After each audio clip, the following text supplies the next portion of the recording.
Karena biasanya plumbingnya itu untuk air bersih dan untuk air kotor ya. Ada nggak sistem plumbing yang lain? Ada, tapi ini yang pokok agar dapat beroperasi sebuah rumah atau sebuah bangunan sederhana. Nah, pertama kita lihat nanti bagaimana konsep sistem plumbing air bersih, bagaimana menentukan sumber airnya dan menghitung kebutuhannya. Nah, pertama untuk air bersih ini tentu saja air bersih yang kita klasifikasikan kepada air bersih yang bisa diminum atau potable water, kemudian air bersih tetapi untuk kebutuhan selain daripada potable. Ya, jadi di sini nanti kita akan coba lihat misalnya air bersih untuk mencuci, air bersih untuk gardening atau taman gitu ya. Tapi hari ini kita coba lihat bagaimana sistem penyediaan air bersih yang bisa dikonsumsi atau kita kenal sebagai potable water. Nah, pertama yang harus kita lihat adalah sumber air minumnya. Nah, sumber air minumnya biasanya itu berasal dari sumber saluran air kota atau sumber bersih yang berasal dari kota atau dari sumur setempat atau sumur dangkal maupun sumur dalam. Sumur dangkal itu dia ada yang yang kita kenal sebagai yang sistem terbuka, sumur galian, kemudian sampai yang sumur dalam itu sumur artesis. Ya, jadi itu untuk kapasitas yang sangat besar. Nah, kemudian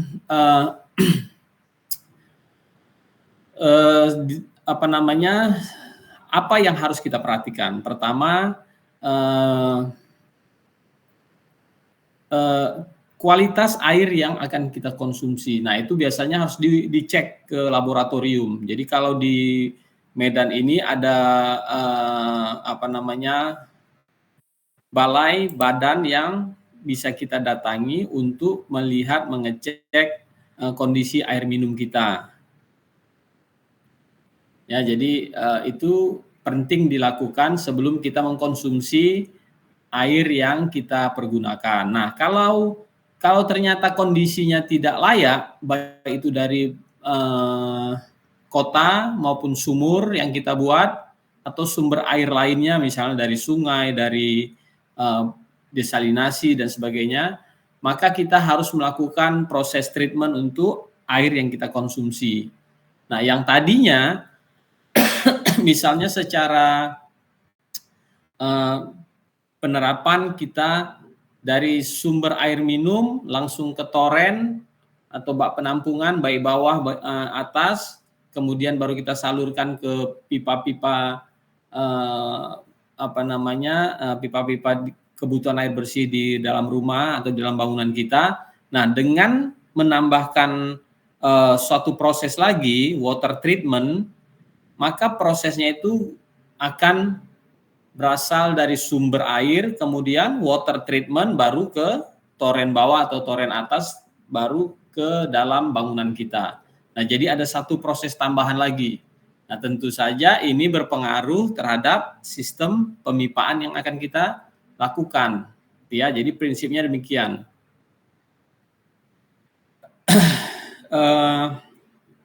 Tadi saya sudah sebutkan sumbernya dari mana, terus kualitas airnya kita sudah cek, kemudian kuantitasnya. Nah, kuantitasnya tentu saja harus memenuhi kebutuhan kita di dalam bangunan. Nah, kalau tidak secara kuantitasnya tidak terpenuhi, maka nanti operasional bangunannya juga akan terkendala. Contoh misalnya begini, kalau misalnya pada satu kawasan tertentu, suplai perusahaan daerah air minum atau PAM itu tersedia, tapi kapasitasnya terbatas. Misalnya karena keterbatasan jaringan, problem teknis, sehingga kebutuhan kita yang tadinya satu hari 1.000 liter itu hanya tersedia 500 liter, maka kita harus mencari sumber air cadangan lainnya. Bisa jadi dikombinasikan dengan sumur atau kita membeli dari air yang lain, dari sumber air bersih lainnya, gitu ya. Jadi pertama kita harus lihat dulu sumber air minumnya, kemudian kualitas airnya dan kuantitasnya. Nah, apabila keseluruhannya sudah terpenuhi, maka diharapkan suplai air minum, air bersih ke dalam bangunan kita akan terpenuhi. Oke, nah, ini outletnya. Nah, biasanya kemana air bersih itu didistribusikan. Nah,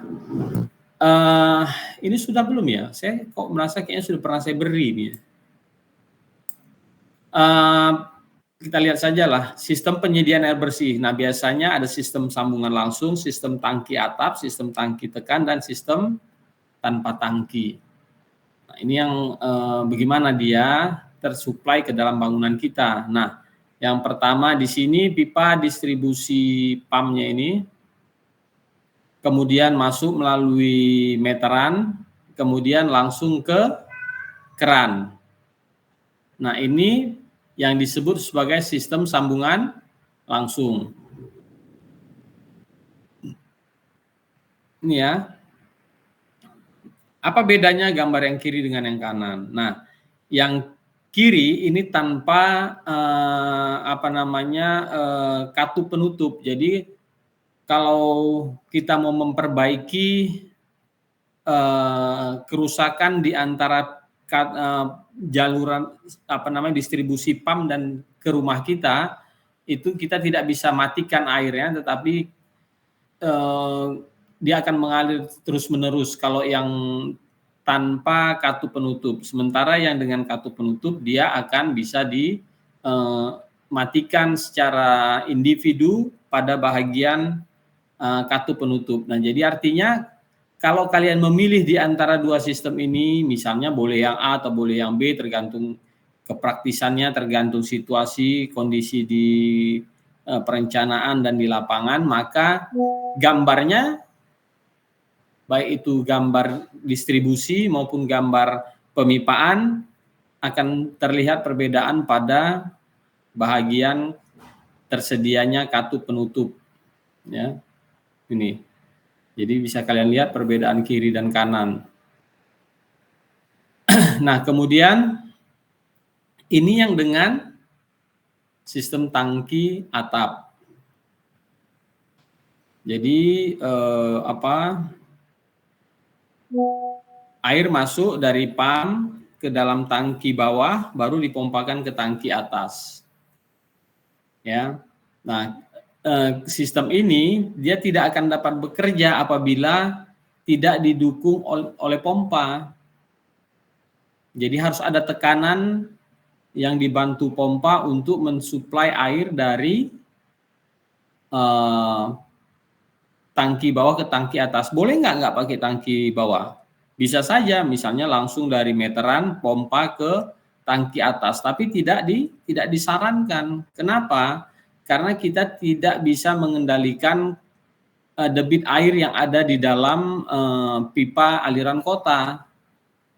Nah, karena yang menentukan itu adalah pemerintah kota. Maka dengan membuat tangki bawah, kita bisa mengendalikan debit air kita secara penuh untuk didistribusikan ke dalam bangunan, sehingga keawetan pompa juga terjaga. Kemudian distribusi dari pipa pump utama tidak terkendala karena kita tidak menyedotnya langsung dari pipa distribusi utama kota. Ya, jadi bedanya yang ini tadi langsung kalian sudah bisa lihat ini dengan sistem tangki atap yang gambar 2. Sistem tangki atap ini bisa juga tanpa tangki bawah dan dengan tangki bawah. Tapi idealnya dengan tangki bawah, itu yang paling ideal. Ya. Nah, yang berikutnya sistem tangki tekan. Nah, ini apa bedanya? Yang tangki atas dia juga memiliki pompa, memiliki tangki bawah, sementara yang tangki tekan itu tidak perlu tangki atas, tapi dia hanya butuh tangki bawah di sini.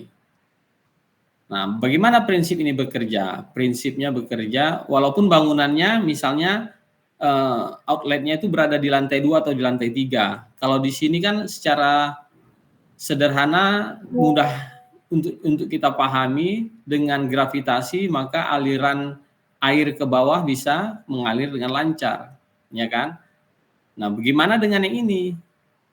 Tangkinya di bawah tapi outletnya berada di atas, di lantai 2 atau di lantai 3. Nah, tentu saja perlu pendorong karena letak tangki sumber airnya itu berada di lantai dasar, nggak mungkin dia bisa menekan ke atas.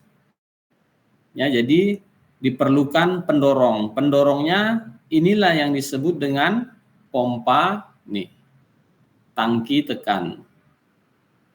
Nah, jadi prinsip kerjanya air yang ada di dalam tangki bawah ini itu dipompakan ke tangki tekan, dan dari tangki tekan ini baru mendistribusikannya ke lantai yang lebih tinggi, lantai 1 maupun lantai 2 atau lantai 3. Nah, kalau lebih tinggi lagi dia tidak efektif karena diperlukan daya tekan yang lebih besar. Nah, prinsip kerjanya tangki ini diisi angin oleh kompresor.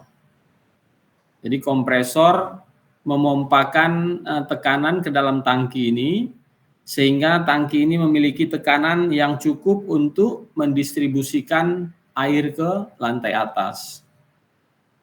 Itu ya. Jadi bedanya bisa dilihat antara yang langsung, tangki atap dan tangki tekan. Nah, kemudian kita lihat yang tanpa tangki. Oke, tanpa tangki gambarnya nggak kelihatan di sini ya. Tanpa tangki, jadi ini termasuk yang tanpa tangki. Tapi ini sambungannya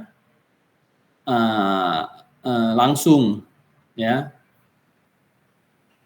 Oke, sekarang tadi sudah kita bahas sedikit sumber air bisa berasal dari air pump, air sumur, misalnya dari air sungai juga sekitar site kita bisa, atau dari air desalinasi dari luar site.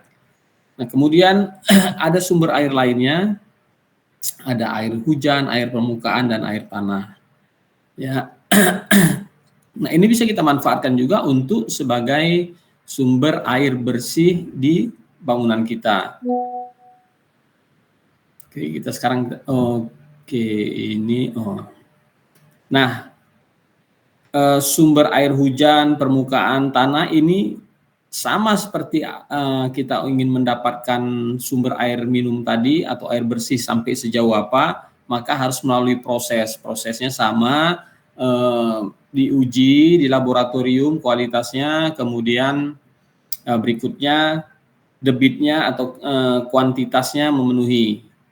Ya, jadi secara kualitas dia memenuhi syarat untuk diminum, dan secara kuantitas dia memenuhi kebutuhan penghuni di dalam bangunan.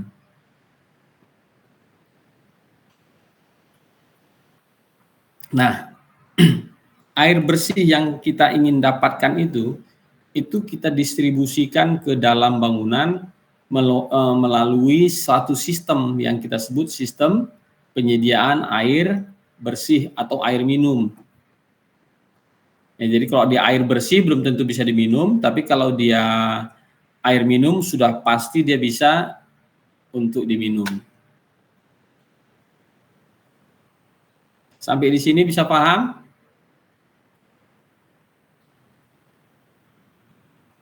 Ada pertanyaan?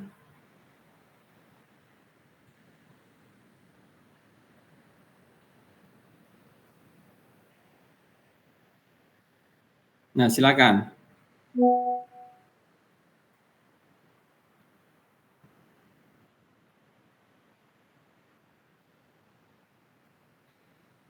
Jadi kita pertama kita uji kualitas air kita. Apa yang secara chemical maupun secara fisik, apa yang terjadi pada air kita itu? Gimana kondisinya? Contoh, misalnya secara chemical, oh ternyata kandungan Fe-nya, Vero-nya tinggi. Maka kita harus melakukan proses treatment untuk menurunkan kadar besinya. Atau misalnya secara fisik, air ini banyak endapannya, banyak lumpurnya. Maka kita bisa melakukan filtrasi secara fisik untuk airnya. Nah, filtrasinya ini, filtrasi inilah termasuk proses treatment. Nah, filtrasi ini disesuaikan dengan kondisinya. Tadi contohnya, misalnya endapannya tinggi, maka kita mungkin bisa filtrasinya itu dengan tabung filter yang diisi dengan pasir silika, kemudian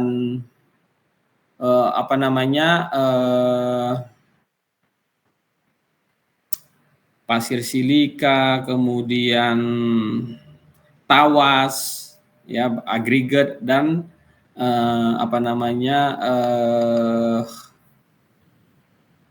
karbon. Nah, kemudian untuk menurunkan kadar besinya memasuki filtrasi misalnya karbon dan mangan misalnya. Nah, jadi proses inilah yang disebut dengan proses treatment. Jadi lumpurnya disaring tadi dengan filtrasi pasir misalnya, arang dan karbon, begitu juga untuk zat besinya dikurangi dengan karbon, dengan mangan misalnya, dengan tawas misalnya. Saya nggak hafal komposisinya ya, kurang lebih begitu. Nah, jadi kita akan menambahkan filter sebelum air ini masuk ke bak penampungan bawah misalnya. Nah, ada nggak cara tambahan lainnya? Bisa jadi setelah proses filtrasi itu ditambah dengan UV, penyinaran dengan UV. Gunanya apa? Untuk menetralisir, membunuh kuman dengan menambahkan kaporit, misalnya melalui tabung kaporit. Nah, jadi proses-proses inilah yang disebut sebagai treatment. Gitu kira-kira. Saya ngerti? Ada pertanyaan lain?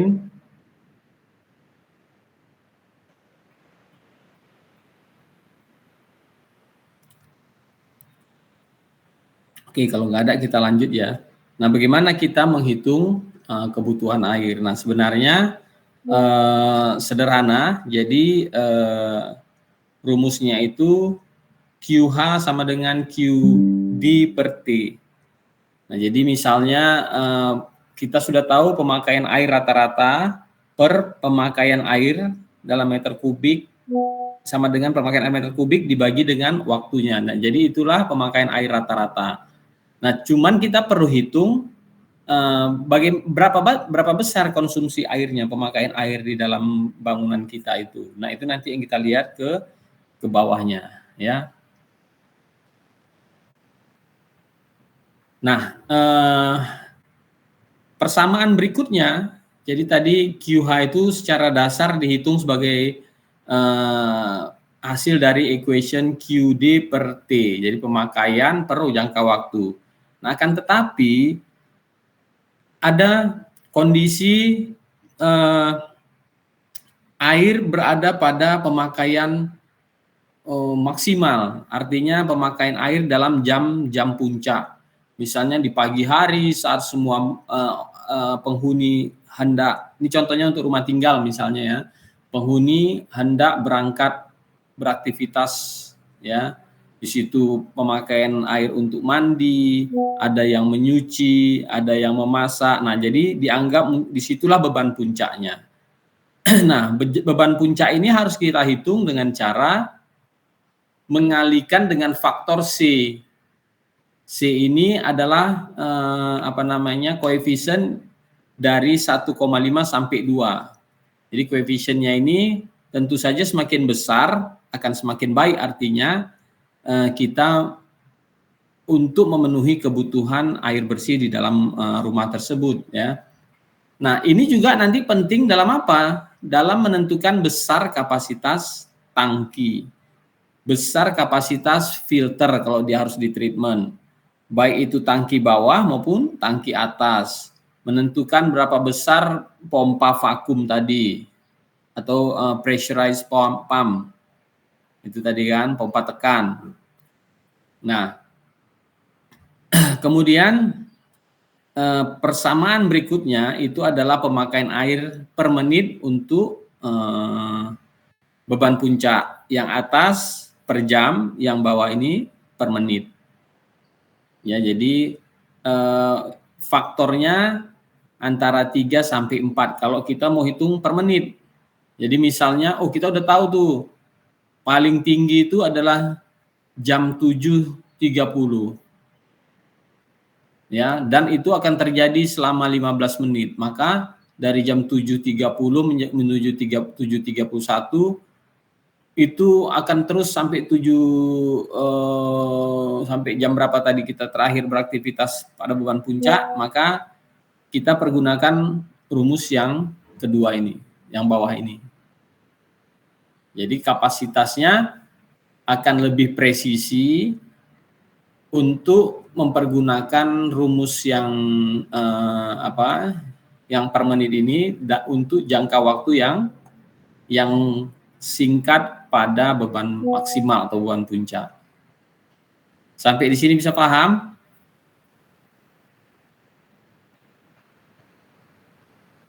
Kita belum lihat apa saja, bagaimana kita menghitung pemakaian airnya.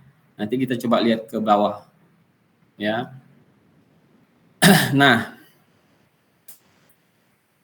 pemerintah dengan menerbitkan SNI itu sudah membuat suatu tabel yang memudahkan kita untuk menghitung kebutuhan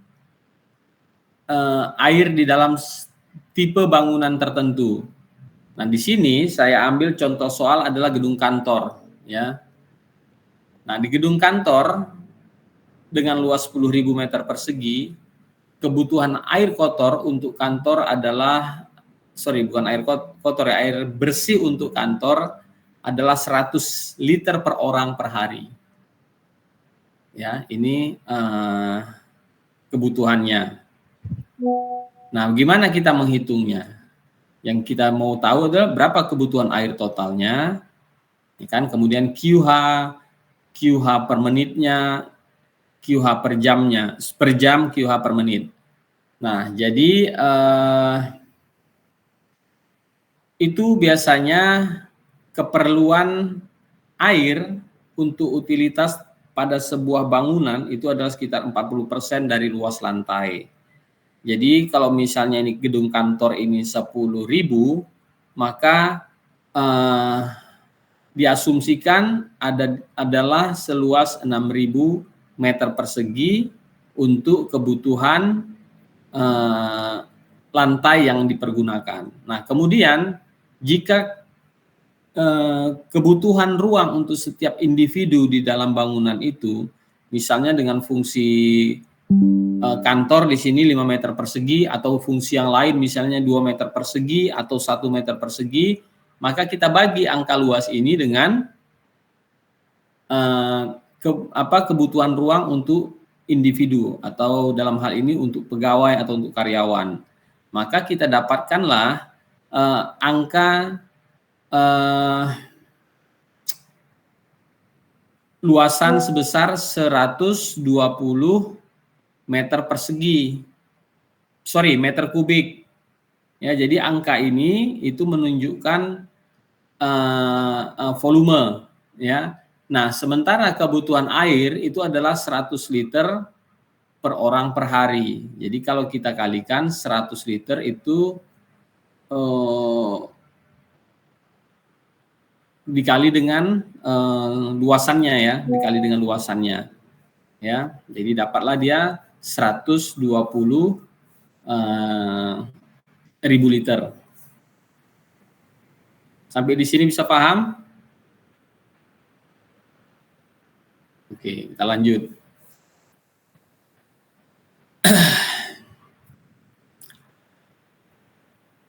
Oke, jadi kemudian ada tambahan lainnya. Misalnya itu tadi kebutuhan dasar untuk pegawai ya yang ini ya. Kemudian ada tambahan untuk tamu. Ya, jadi sekitar 25% jumlah karyawan. Jadi tambahan lagi 25 liter per orang per hari. Kemudian untuk kebutuhan maintenance 2 liter per meter persegi. Kebutuhan lain-lain 20%. Nah, jadi didapatlah angka yang di atas ini totalnya kurang lebih 144 meter kubik per hari. Ya, jadi bila pertanyaannya tadi ini kebutuhan airnya berapa, maka kita masukkan tadi angka ini 144 meter kubik per hari. Selama 10 jam dianggap waktu operasional kantornya itu 10 jam. Kalau rumah berarti dianggap berapa lama? Misalnya dalam 24 jam rumah itu kosong 8 jam karena semua orangnya pergi sehingga tidak ada aktivitas apapun di dalam rumah. Maka angkanya itu, angka operasionalnya adalah 24 dikurang 8, kurang lebih 16 jam gitu ya. Nah, kalau misalnya 24 jam beraktivitas terus di dalam rumah, maka faktor aktivitasnya itu adalah 24 jam.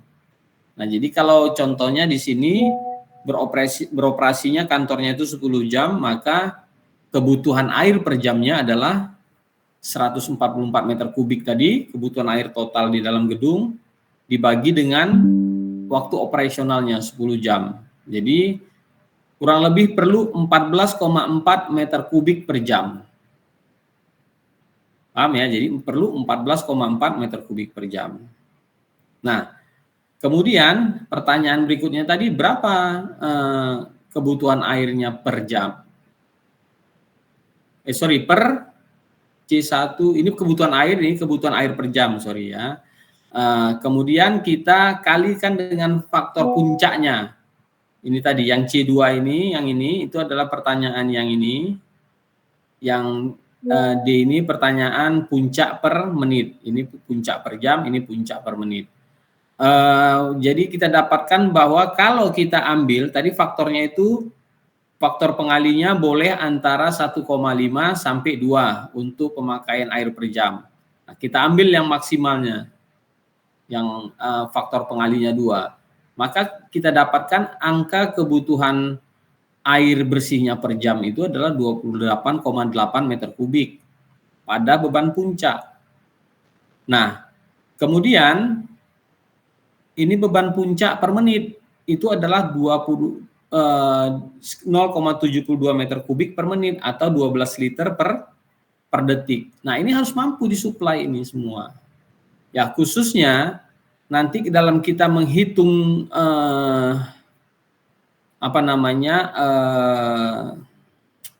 tangki air. Ya, ini akan dipergunakan lagi. Nah, saat ini kita sudah bisa memprediksi, oh ternyata kita harus bisa memiliki suplai air 14,4 meter kubik per jam. Bagaimana caranya? Kalau laju air dari pump itu hanya 5 liter per detik, maka kita harus mampu menyediakan tangki yang kurang lebih 3 kali dari debit air yang masuk itu tadi, yang 5 liter per detik. Kenapa? Karena kebutuhannya itu 12 liter per detik pada beban puncak. Artinya kalau air pump yang masuk ke dalam bangunan kita hanya 5,25 meter per detik, 5 liter per detik, maka tidak akan mampu memenuhi kebutuhan air di dalam bangunan. Maka kita harus menyediakan tangki cadangan atau menyediakan tangki dengan kapasitas yang mampu memenuhi kebutuhan yang 12 liter per detik. Jadi artinya tangkinya itu harus tersedia cukup untuk mensuplai 12 liter per detik selama berapa jam gitu. Paham ya? Bisa paham sampai sini? Oke. Nah, Bagaimana kita menentukan reservoirnya? Jadi perhitungan ini itu penting dalam menentukan, tadi sudah saya sebutkan, kapasitas tangki. Dalam hal ini kita menentukan dulu berapa besar volume reservoir bawah. Nah, idealnya adalah sama. Ya, jadi misalnya kebutuhan air tadi di sini 144 meter kubik itu dalam satu hari. Jadi air itu harus tersedia 144 meter kubik. Idealnya dia harus sama kapasitasnya. Karena kalau terjadi kerusakan, kebocoran, paling tidak satu hari itu dia mampu mengcover aktivitas di dalam bangunan selama proses maintenance. Akan tetapi untuk amannya mungkin kita bisa tingkatkan dengan memberikan tangki cadangan, menambahkan tangki cadangan. Bisa besarnya tangki cadangan 20% ini, bisa 30%, bahkan bisa 100%, tergantung fungsi bangunannya. Kalau bangunannya beraktivitas 24 jam, artinya resiko untuk kehabisan air itu menjadi lebih besar. Karena situasi tertentu, karena kendala tertentu. Berbeda dengan kantor yang operasinya hanya 10 jam, jadi masih ada sisa waktu untuk proses perbaikan, pensuplaian itu sekitar 14 jam. Ya, jadi tergantung kepada aktivitas bangunannya. Nah, secara teori bangunan ini bisa disuplai dengan menyediakan reservoir bawah itu 50 sampai 100%. Ini tadi ya. Jadi kalau idealnya 100% atau dengan fungsi bangunan tertentu, contohnya rumah sakit misalnya. Nah, itu kan beroperasi 24 jam. Kalau tangkinya hanya dihitung 100%, jika terjadi kendala, maka akan kehilangan suplai. Waktu untuk perbaikannya menjadi sangat terbatas, resikonya lebih tinggi. Maka boleh kita membuat tangkinya ini, perhitungannya ini menjadi 200%. Artinya 100% lagi adalah tangki cadangan. Boleh. Ya, tapi secara teori ini pun sudah memenuhi syarat. Jadi kalau kalian mau tentukan, untuk kantor kebutuhannya 144 meter kubik, ya 50% juga udah bisa tangki reservoirnya. Jadi dengan 72 meter kubik udah cukup. Ya, tapi itu memiliki resiko gitu ya.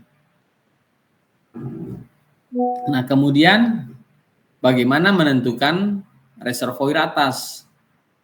Nah, ini rumusnya. Sebentar ya. Nah, volume merupakan kebutuhan puncak yang tadi liter per menit itu tadi. Kemudian dikurang dengan kebutuhan jam puncak dikali dengan jangka waktu kebutuhannya. Itu tadi sudah saya sebutkan, misalnya jam puncak itu berlaku misalnya 1 jam, 30 menit kah, 15 menit kah, dikali dengan TPN. TPN ini adalah jangka waktu kerja pompa pengisi. Kalau pompanya kapasitasnya lebih besar, artinya kemampuan dia untuk mendistribusikan air jadi lebih cepat. Misalnya gini, ada pompa yang kapasitasnya itu 100 liter per menit. Kemudian ada pompa yang kapasitasnya itu 200 liter per menit. Tentu saja pompa yang 200 liter per menit akan lebih cepat memenuhi kebutuhan air kita daripada pompa yang 100 liter per menit. Tetapi di dalam memilih pompa, nah itu nanti ada kriteria lainnya. Nanti kita lihatlah. Bisa salah satunya contohnya adalah efektivitas penggunaan energi.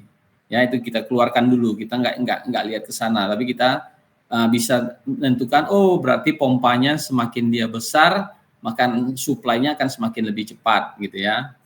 Nah, itu akan berpengaruh terhadap penentuan volume reservoir atas atau tangki atas. Nah,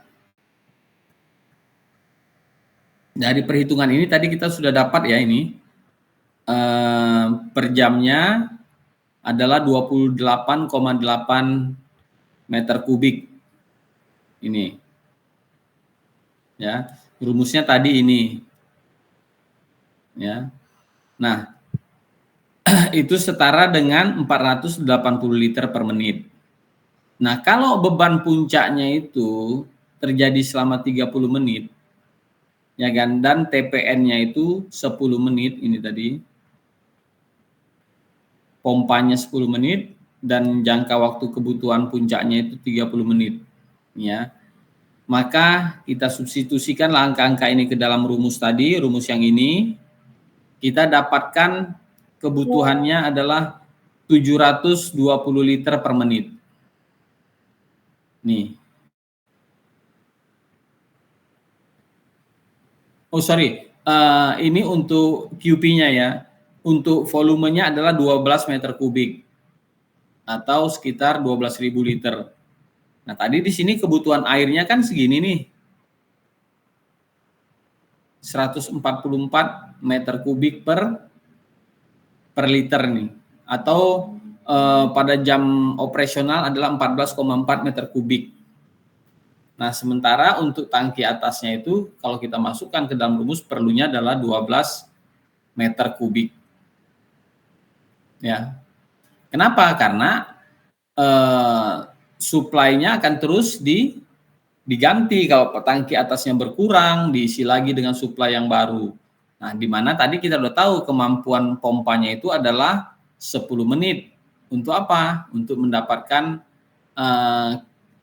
kebutuhan air yang tepat mengisi reservoir atas. Gitu ya. Sampai di situ bisa paham?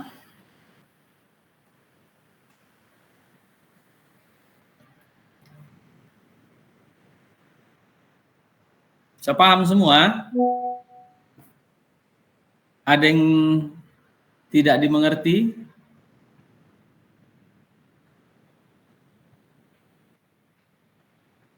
Oke, kita lanjut. Nah, ini nggak usah latihan ini kita lewatkan lah, ya. Kemudian kita lihat kepada air hujan dan air kotor ya.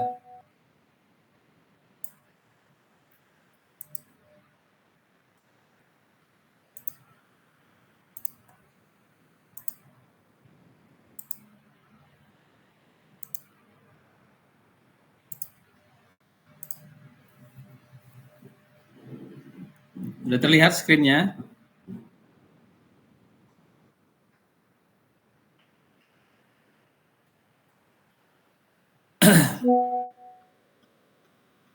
Nah, biasanya ini air hujan yang jatuh pada rumah tinggal itu disalurkan melalui talang-talang vertikal. Ingat ya, ini rumah tinggal dengan pipa diameternya 3 inci. Kemudian diteruskan ke saluran-saluran horizontal dengan kemiringan 0,5 sampai 1% dengan jarak terpendek ke saluran terbuka lingkungan. Jadi yang pipa horizontalnya itu dia jaraknya 0,5 sampai 1, bukan jaraknya, kemiringannya. Jadi kalau dia tidak ada kemiringan juga akan tergenang. Jadi kemiringannya itu ini minimal 0,5 sampai 1%. Ya, jadi biasanya untuk bangunan sederhana rumah tinggal cukup pakai pipa tegak 3 inci, kemudian kemiringan horizontalnya 0,5 sampai 1%. Nah, di sini ada suatu tabel yang bisa kalian pergunakan untuk menghitung kira-kira berapa ukuran pipa. Ya, jadi dari sini kalian bisa lihat nanti. Ini pipa yang 3 inci, premis yang saya munculkan ini cocoknya untuk kapasitas air berapa liter. Ya. Nah, gitu, jadi pemikirannya begitu. Pipa 3 inci ini pada rumah tinggal yang diterapkan adalah untuk kapasitas air berapa liter. Nah, kita nanti akan lihat lagi seberapa luas bidang atapnya dan seberapa besar debit hujannya. Nanti kita lihat ke bawahnya. Oke, tapi tabel ini membantu kalian untuk menentukan. Contoh nih di sini. Ukuran pipa 3 inci itu cocok untuk luas atap sampai 180 meter persegi. Luas atap ya. Nah, volume airnya 255 liter per menit. Pipa 4 inci itu cocok untuk luas atap sampai 385 meter persegi. Dan seterusnya, ya. Dan kemampuan pipa ini untuk meneruskan air. Ini volume air ini artinya adalah kemampuan pipa yang 4 inci atau yang 3 inci untuk meneruskan air ini. Itu pengertian dari tabel ini ya. Nah, kita langsung lihat ke contoh kasus ini. Misalnya, rumah yang atau bangunan yang kalian desain luas atapnya itu 1000 meter persegi. Diketahui curah hujan pada daerah tersebut adalah 500 milimeter. Ya. Nah, itu setara dengan 8,33 liter per menit. Ini. Kemudian curah hujan yang tadi 8,33 liter per menit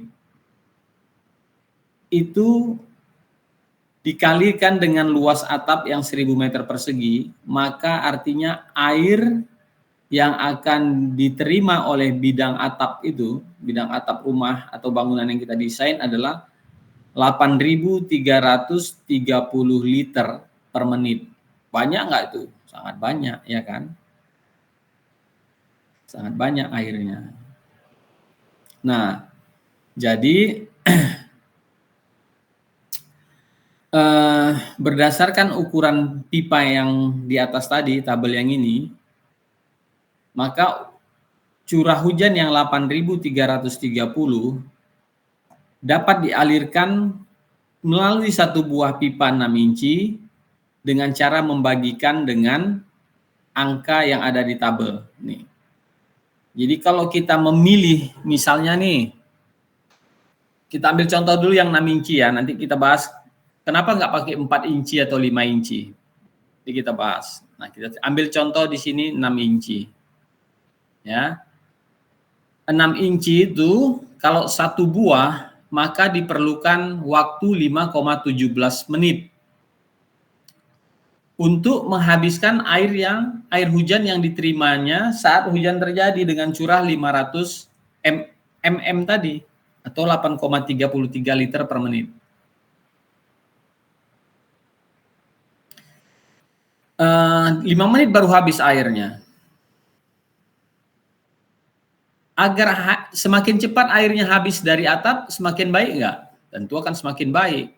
Karena kalau tidak akan terjadi luapan dari talang di sekitar atap itu yang tentu saja akan merusak kebangunan kita.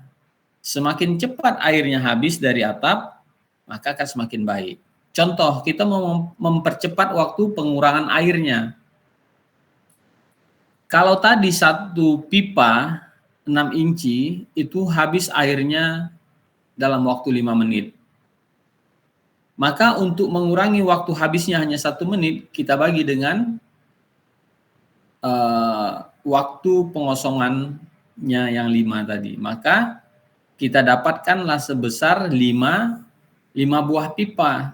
Karena kita mau menghabiskannya 1 menit, sementara waktu pengosongan atap itu adalah 5 menit. Jadi 5 dibagi 1 sama dengan 5. Jadi artinya 5 buah pipa 6 inci diperlukan untuk menghabiskan air 8.330 liter dalam waktu 1 menit. Kalau kita mau cepat lagi bisa nggak? Bisa. Misalnya kita mau, setengah menit nih udah habis nih. Nah tadi 5 menit, 1 menit dia perlu 5 pipa. Kalau setengah menit perlu berapa pipa?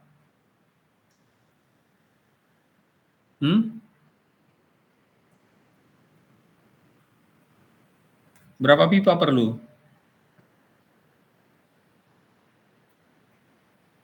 5 menit, 1 menit perlu 5 pipa. Setengah menit perlu berapa pipa? 10 ya Pak? 10 pipa. Jadi kebayangkan sama kalian kan, untuk mempercepat waktu pengosongan atap dari air hujan, semakin cepat waktunya, maka diperlukan jumlah pipa yang lebih banyak. Atau bisa jadi juga dengan memperbesar pipa. Nah, misalnya nih kita tahu, waduh nggak mungkin lah kita pasang 10 pipa, karena banyak kali harus disebar di bangunan itu 10 pipa. Proses maintenance-nya ribet, cost inisialnya akan lebih tinggi karena ada upahnya yang lebih tinggi, maka dipilihlah pipa yang lebih besar, misalnya 8 inci. Kenapa? Karena pipa 8 inci mampu meneruskan air 3.470 liter per menit. Nah, jadi kalau kita ganti ini 4833 dengan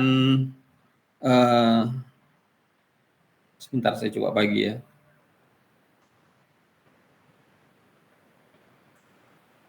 Dibagi dengan 3.470. Nah, diperlukan waktu 2,4 menit. Nanti ya. Jadi 2,4 menit kita perlukan untuk menghabiskan air yang ada di atas itu dengan 1 pipa 8 inci. Jadi kalau kita mau mengurangkannya menjadi setengah inci, maka kita menjadi setengah menit, maka kita memerlukan kurang lebih 4 buah pipa, ya kan?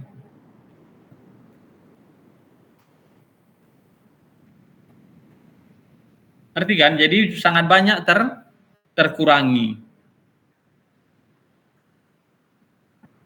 Jadi tadi 1 pipa 2,4, kalau 2 pipa artinya 1 menit, 1,2 menit. Jadi kalau mau setengah menit, ya kurang lebih kita perlukan ya 4 pipa. Penempatan pipanya tidak terlalu banyak di dalam bidang atap. Sampai di sini bisa mengerti ya?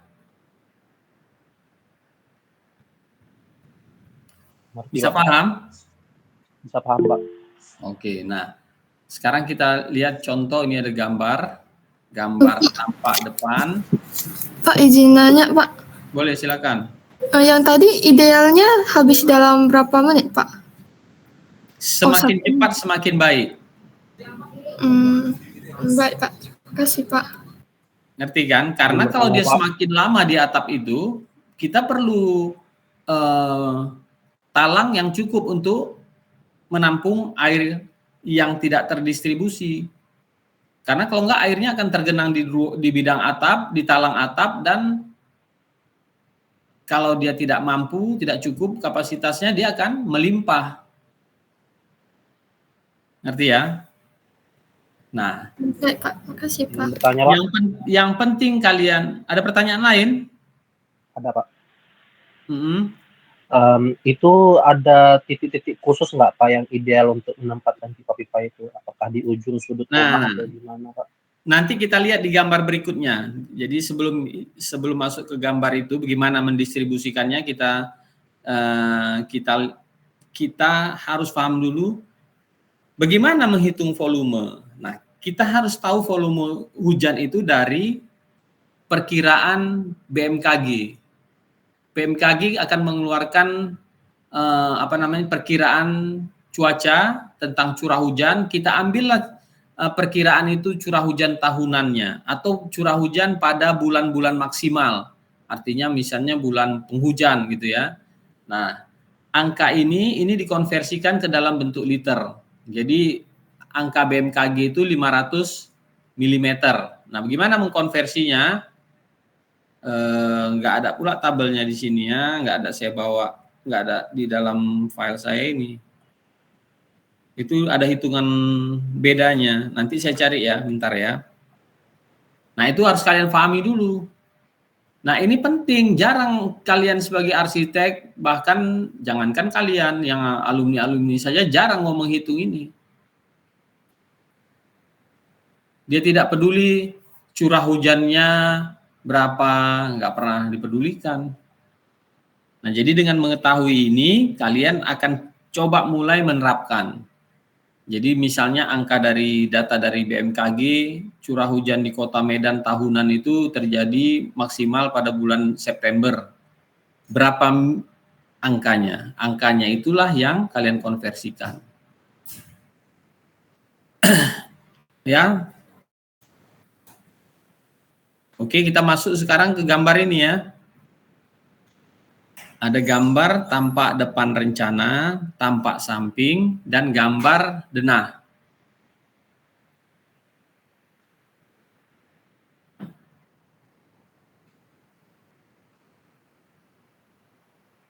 Nah, dari data ini,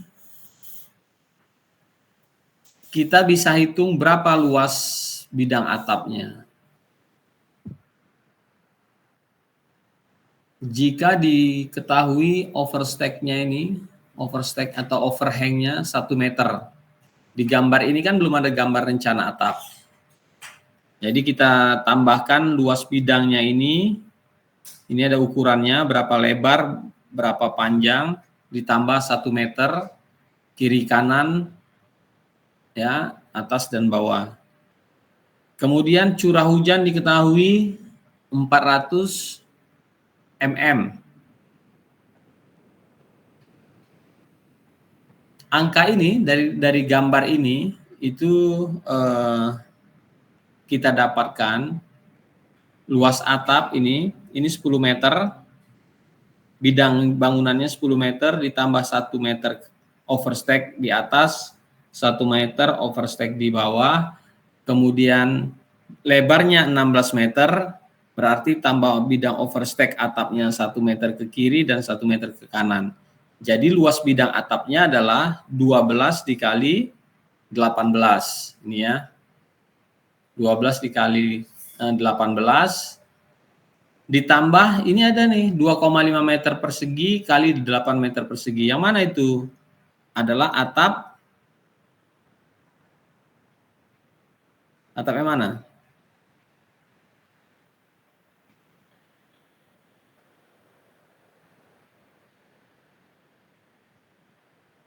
Dari gambarnya atap yang mana?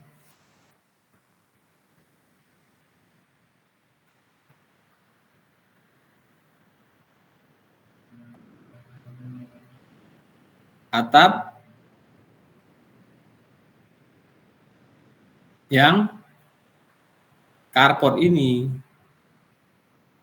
Ya, jadi ditambah. Jadi artinya seluruh bidang atap harus kita hitung. Jadi luasnya atap utama ditambah atap garasi ya, sebesar carport itu yang ke depan ya, sebesar totalnya menjadi 236 meter persegi. Nah, kemudian curah hujannya 400 mm itu sama dengan 6,7 liter per menit. Oke, kemudian berapa besar curah hujan yang diterima, curah hujan yang akan diterima atap? Jadi luas atap dikali dengan curah hujan liter per menit. Didapatlah curah hujan yang akan diterima atap itu adalah 1581,2 liter per menit. Nah, untuk luas atap ini berdasarkan ukuran pipa, ini ya, kita kembali lagi ke tabel yang tadi. Ingat luas bangunannya 236 meter persegi. Nah, kalau kita merujuk dari tabel yang ini 236, maka kita mempergunakan pipa yang 4 inci karena angka pipa 4 inci ini mampu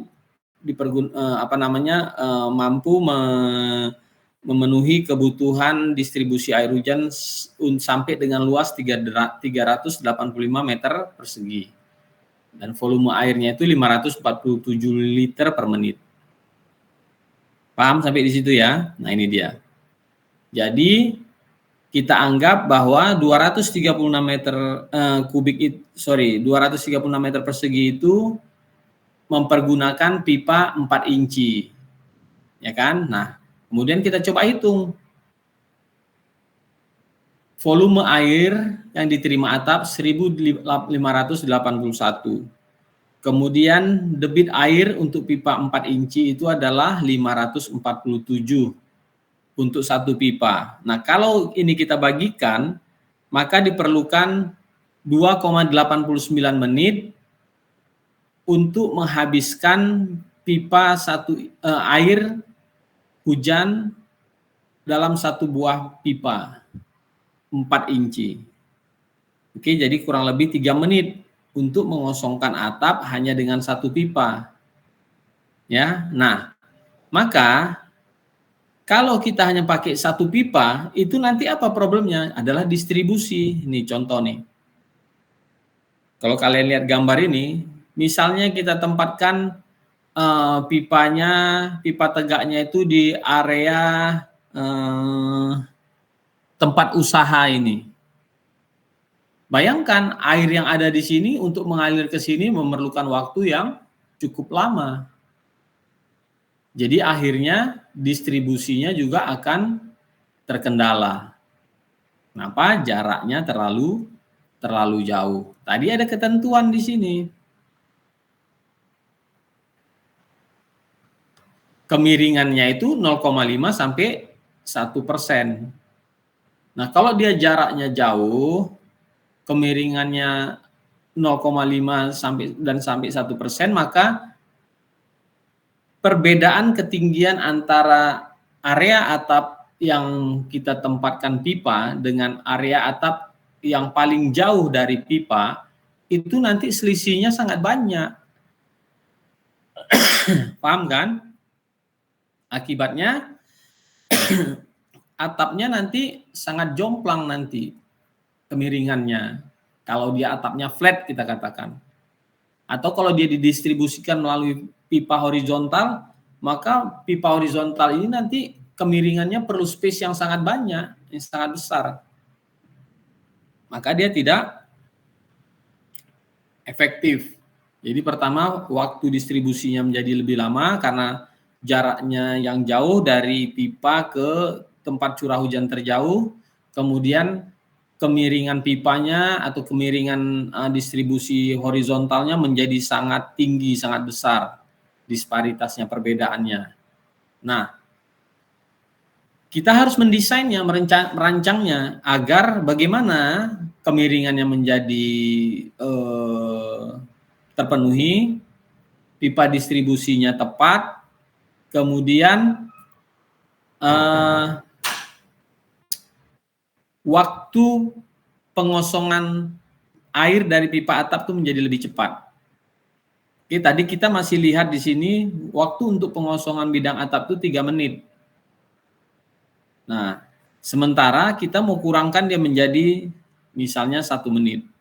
Kalau kita turunkan waktu pengosongan atapnya, air hujannya itu hanya menjadi 1 menit, maka kita butuhkan 3 buah pipa. Kita bagi waktu ini, 3 menit ini dengan waktu yang kita harapkan 1 menit. Maka didapatlah 3 buah pipa.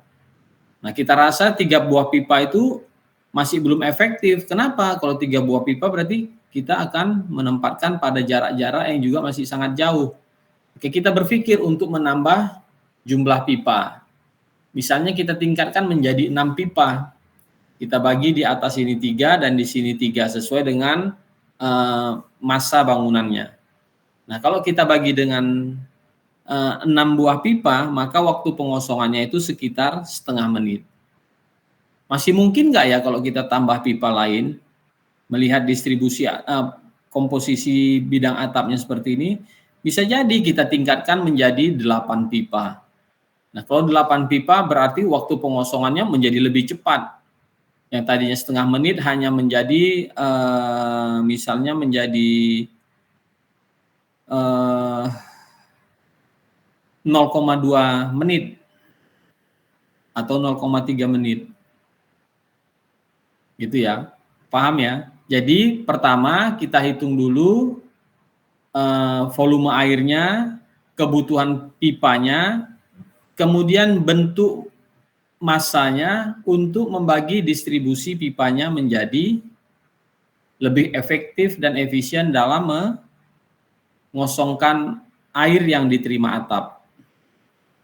Kira-kira tadi pertanyaannya sejalan ya?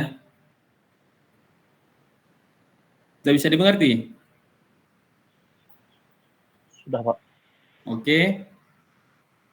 Sampai di sini materi yang saya berikan tentang tadi air bersih dan sekarang bagaimana kita menghitung kebutuhan pipa pada atap.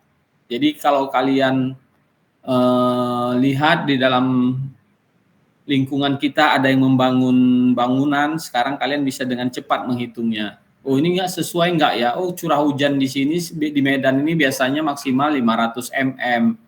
Itu sekitar perlu sesuai dengan tabel ini, sekitar 8,3 tadi ya hitungannya. Nah, kalau dia bangunan ini luasnya 100, berarti pakai pipanya 3 inci. Berapa banyak pipanya itu? Nah, kalau dia 500, 8,3, luas bangunannya 100, berarti kurang lebih 830. Nah, berarti cukup 2 atau 3 pipa, tinggal distribusi. Nah, kalau kita mau memperbesar distribusi, minimal ini kan pipanya 3 inci. Ya kan? Dari tabel ini kita dapat kesimpulan bahwa pipa minimal 3 inci. Kalau kita mau mempercepat lagi distribusinya dengan mengecilkan pipa misalnya menjadi 2,5 inci, maka ada resiko lain yang muncul. Apa resikonya?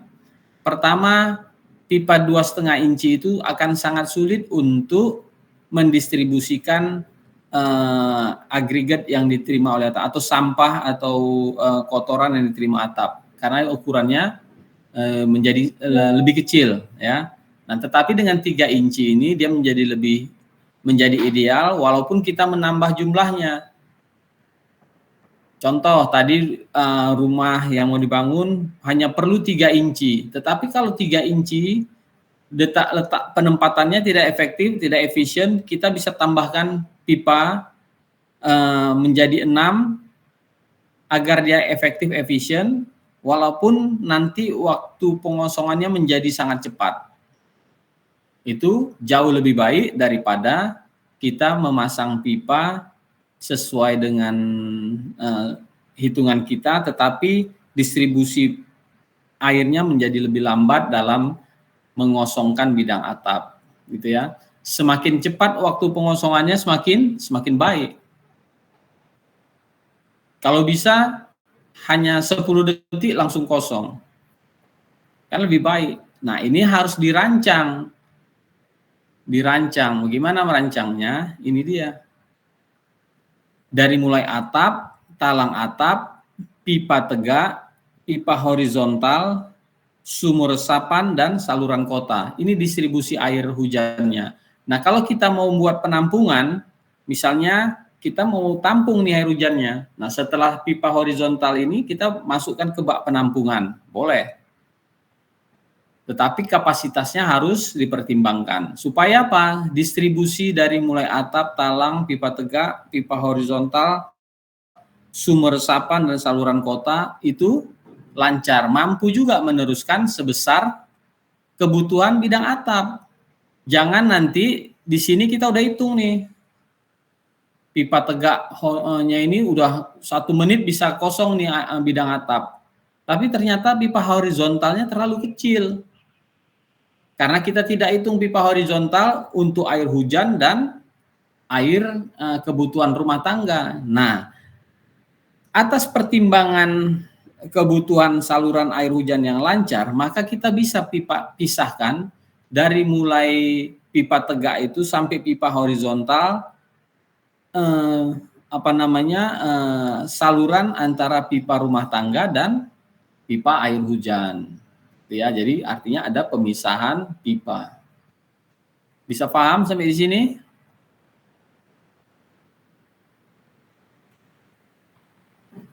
Bisa ya? Kalau nggak paham silakan ditanya.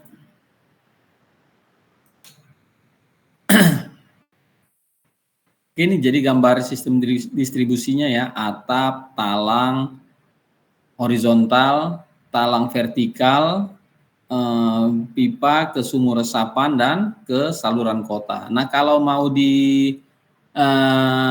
dengan apa namanya penyampungan atau dengan harvesting, diagramnya menjadi seperti ini. Pipa horizontal, penyaringan, reservoir, air hujan, baru ada overflow-nya menuju ke pipa horizontal saluran terbuka, sumur resapan, dan saluran kota. Ini bedanya. Ini yang saya sebutkan tadi di sini, kalau kita mau manfaatkan air hujannya, maka diagramnya menjadi begini. Sebelum saya akhiri, ada pertanyaan?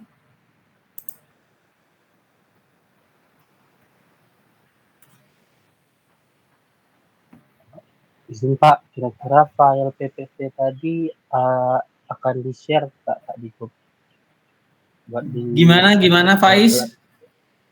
Izin Pak, materi yang Bapak paparkan tadi bisa di-share di grup atau tidak? Mau belajar secara mandiri juga Pak? Oh bisa. Nanti saya share semua ya. Yang lama-lama yang kemarin belum saya share. Nanti ingatkan saya ketua kelasnya. Minta ke saya lagi ya. Baik Pak. Nanti saya share ke dalam grup kita ya. Terima kasih Pak. Oke, ada pertanyaan lain?